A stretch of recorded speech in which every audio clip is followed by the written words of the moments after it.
Kenalin, aku Muhammad Syah dari Universitas Jember, Program Studi Pendidikan Ekonomi. Nah, di podcast kali ini kita tidak sendiri nih, jadi kita akan ditemani oleh kakak-kakak TC. Nah, dengan kakak-kakak ini kita akan melakukan sharing bareng bersama Sobat Libra. Dan di episode kali ini kita akan membahas tentang pertukaran mahasiswa merdeka. Halo kakak. Halo.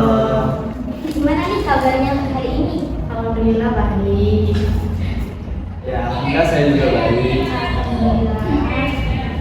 Nah, sebelum kita memulai, kita pasti Sobat Libra penasaran nih dengan kakak-kakak yang ada di hadapan kita kali ini. Baik, mari kita perkenalan dulu terlebih dahulu kepada kakak-kakak yang ada di depan kita kali ini. Halo semuanya, perkenalkan nama aku Novia Disha Fitri, biasa dipanggil dengan nama Novi. Aku asalnya dari Prodi Pendidikan Ekonomi Universitas Jember. Halo semua, kenalin nama aku Auni Madiki. Aku dari Universitas Lampung dengan program studi Ilmu Komunikasi. Wah, gimana nih? Apakah kalian udah kenal dengan kakak-kakak kita yang ada di hadapan kalian hari ini? Kita langsung ke pertanyaannya kak ya. Ya. Boleh kakak sedikit menjelaskan tentang apa sih PMM itu?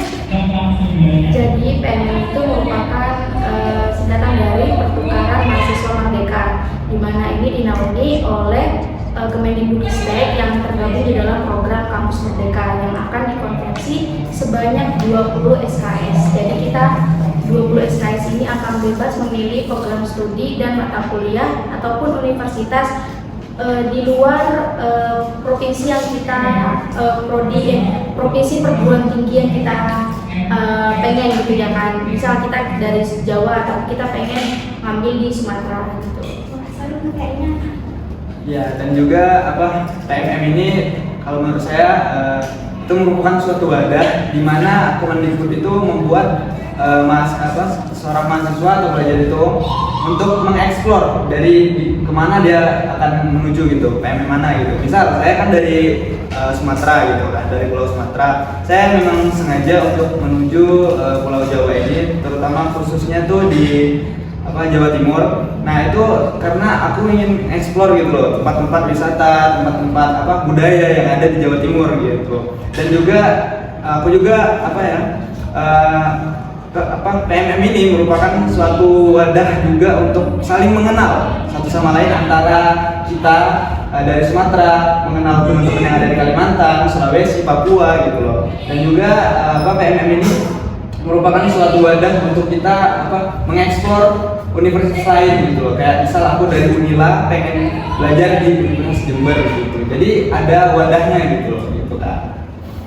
Wah, jadi keren sekali ya kakak ini. Ternyata Pulau Jawa itu juga banyak peminatnya. Jadi kakak yang ada di luar Pulau Jawa pun mereka suka eksplor dan berbagi, mencari ilmu di Pulau Jawa, terutama di Universitas Jember.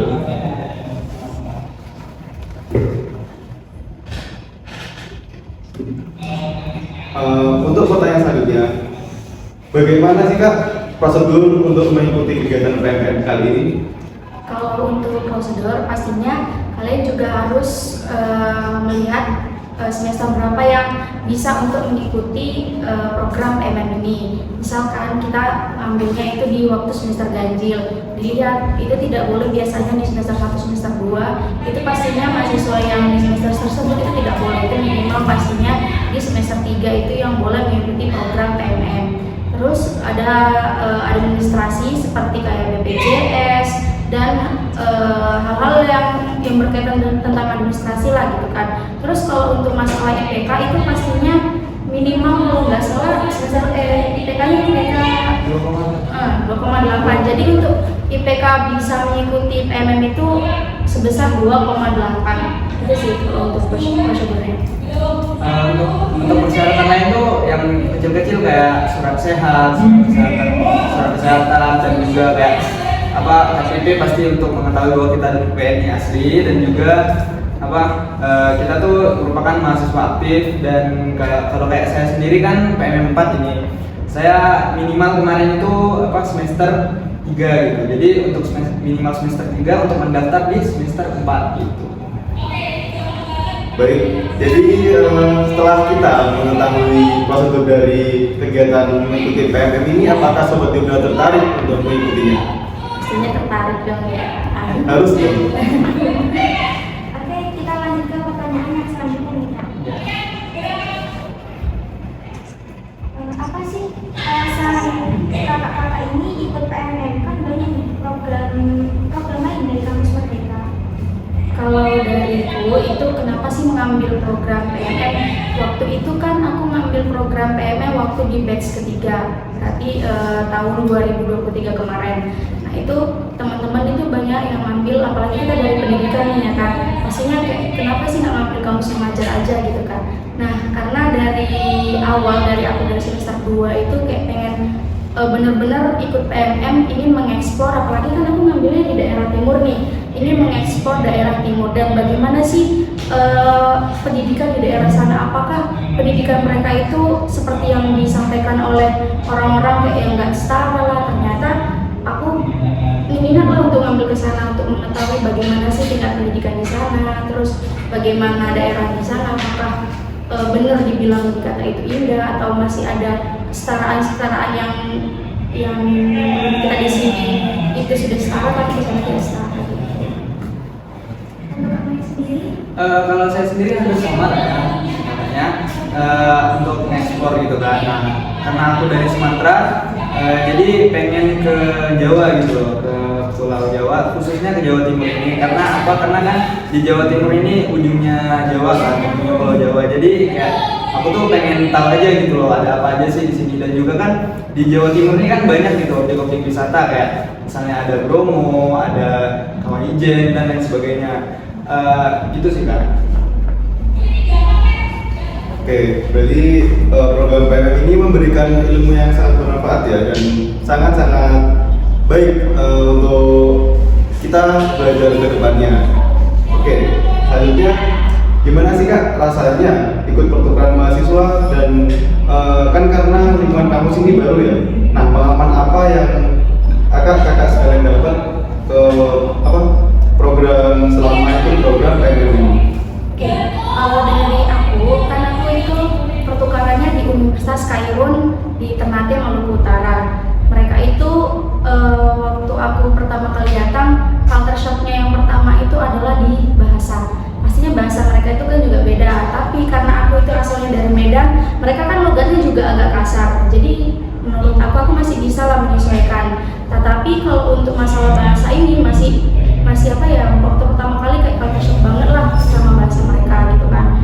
Terus untuk pengalaman apa saja sih yang aku dapatkan? Pastinya kan di sana aku dapat pengalaman bagaimana belajar di daerah timur gitu kan. Karena mereka banyak yang bilang itu daerah timur itu kalau untuk masalah pelajaran itu masih kurang, makanya banyak orang-orang yang merantau ke daerah Jawa kan. Padahal setelah aku datang ke sana itu ya proses pembelajaran itu sama aja kayak di sini di Universitas juga sama yang ada di Universitas Kairun. Mereka juga tetap memanfaatkan teknologi gitu. Jadi teknologi di sana juga udah masuk gitu kan, juga udah maju lah gitu. Terus di sana itu keindahan dari daerah mereka itu sangat bagus. Di Ternate itu sudah terkenal banget lah sama yang namanya laut. Jadi kita kalau stres ya, jadi kalau stres tinggal ke laut aja gitu, kayak menikmati keindahannya ya, bukan nyemplung ke laut kan mungkin ya. Itu namanya hilang memang si stresnya, tapi nggak nampak lagi kita gitu. Nah, jadi kita itu di PMM ini bukan hanya belajar ya, tapi memang kalau PMM ini kita bukan hanya dituntut untuk belajar, tapi kita juga dituntut untuk mengenal daerah tersebut, mengenal kebudayaannya. Jadi sebenarnya PMM ini mengajak mahasiswa di seluruh Indonesia untuk mengenal lebih dalam tentang apa sih sebenarnya Indonesia itu, apa sih artinya kebudayaan di Indonesia itu kan banyak. Jadi dari PMM ini kita bisa belajar tentang kebudayaan baru gitu. Ya, terus kalau menurut aku nih ya, pengalaman aku di PMM ini, karena kan ini kan di Jawa nih kan, dengan bahasa Sumatera itu beda gitu kan. Paling ya benar kata-katanya tadi, kalau culture pertama itu adalah bahasa gitu loh. Memang orang-orangnya baik gitu, welcome banget. Tapi kan karena apa ya, keterbatasan bahasa kita yang berbeda, jadi kayak untuk mengakrabkan diri itu agak susah juga sama teman-teman gitu kan. Tapi teman-temannya memang welcome gitu, bakal apa gimana, bakal tetap ngajak kita gitu. Cuman terhalang bahasa aja. Kalau untuk keseruan-keseruan lainnya sangat seru lah ya, apalagi untuk khususnya PMM ini, karena kan saya ini di akhir dari PMM 4, sebentar lagi pulang ya, kurang lebih 1 bulan lagi pulang. Dan ini di akhir kemarin itu kalau nggak salah udah terakhir dari kegiatan kami, dan itu aku udah ke keliling banyak lah, seru banget gitu. Kalau dari Jember sendiri aku udah ke pantai Nanggelan, pantai Papuma gitu kan, ke kebun teh Gambir gitu. Kalau untuk di Jawa Timur sendiri aku udah ke ini ke Bromo, Kawah Ijen, ke Banyuwangi kemarin itu ada pantai Watu Dodol gitu loh. Jadi kayak seru-seru di sini gitu loh. Jadi kayak nggak nyesel gitu ikut PMM gitu.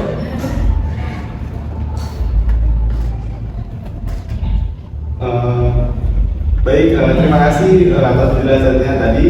Jadi oleh Kak Novi tadi dijelaskan bahwa di Ternate, di Ternate itu banyak kultur-kultur dan budaya yang kita dapatkan yang didapatkan oleh Kak Novi, dan selanjutnya oleh Kak Mali sendiri, khususnya di Jember banyak tempat-tempat wisata juga yang dapat dieksplor oleh mahasiswa yang mengikuti kegiatan PMM. Baik, selanjutnya untuk mahasiswa yang ada di Universitas Jember atau di Sobat Jember khususnya, apa sih tips dan trik yang dapat diikuti oleh mereka agar ikut PMM ini?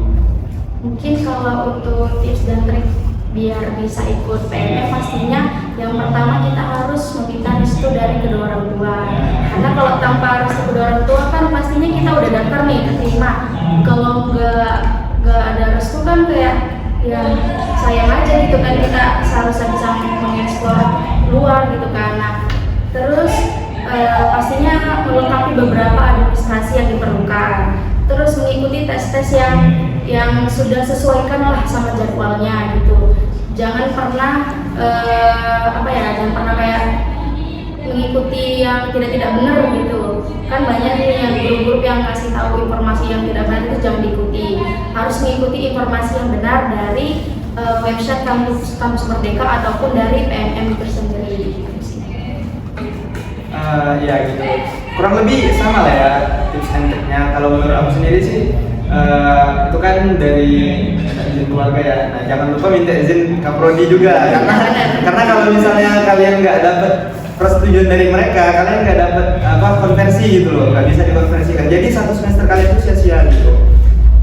Dan juga harus kita harus mencari univ yang kita pengen. Itu kan ada 7, kalau aku kemarin tuh ada 7 pilihan gitu. Kalau aku yang pertama tuh memang pengen ini, dan mungkin yang kedua, yang ketiga tuh mungkin kalian bisa di tempat yang kayak bagus gitu, second choice kalian gitu loh. Jadi kayak ya udah gitu loh. Misal yang pertama nggak bisa, mungkin yang kedua, ketiga sampai ke-7 ada kesempatannya gitu. Itu aja sih. Nah, Sobat Libra, kalian sudah tahu kan tips and trik dari Kak Malik dan juga Kak Novi? Siapa tahu kalian ada yang minat untuk memasuki PMM ini. Nah, untuk selanjutnya pesan dan motivasi untuk teman-teman yang belum mengikuti pertukaran mahasiswa nih apa Kak?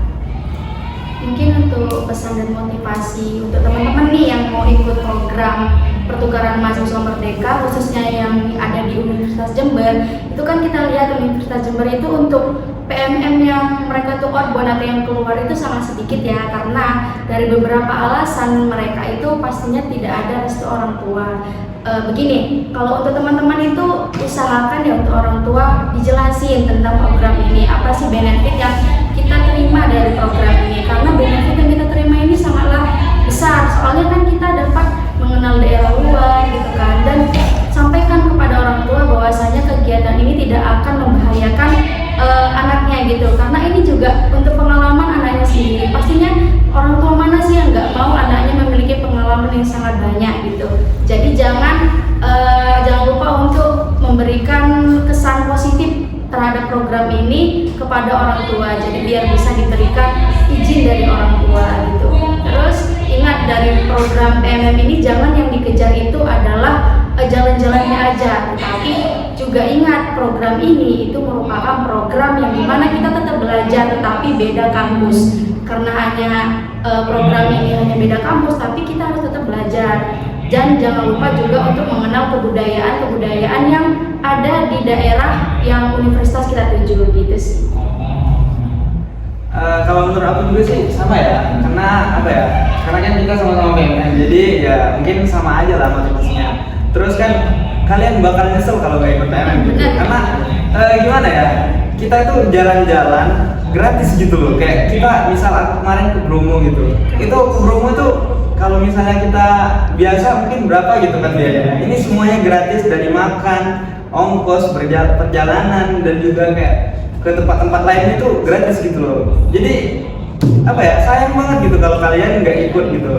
Apalagi misal kalian tadi udah terima tapi nggak dapat orang tua, wah itu nyesel pasti gitu loh.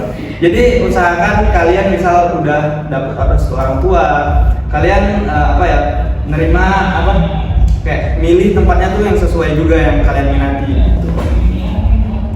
Nah, bagaimana nih Sobat Libra? Apakah kalian tertarik dan termotivasi untuk mengikuti program PMM kali ini? Untuk selanjutnya, terima kasih kepada Kak Malik dan Kak Novi yang ya, terima kasih karena meluangkan waktunya selaku narasumber ikut sharing-sharing bersama kita di podcast kali ini. Setelah kita berbincang membahas tentang PMM, semoga Sobat Libra dan pendengar atau audiens podcast kali ini termotivasi dan bisa tertarik dan agar ikut program pertukaran mahasiswa untuk kedepannya.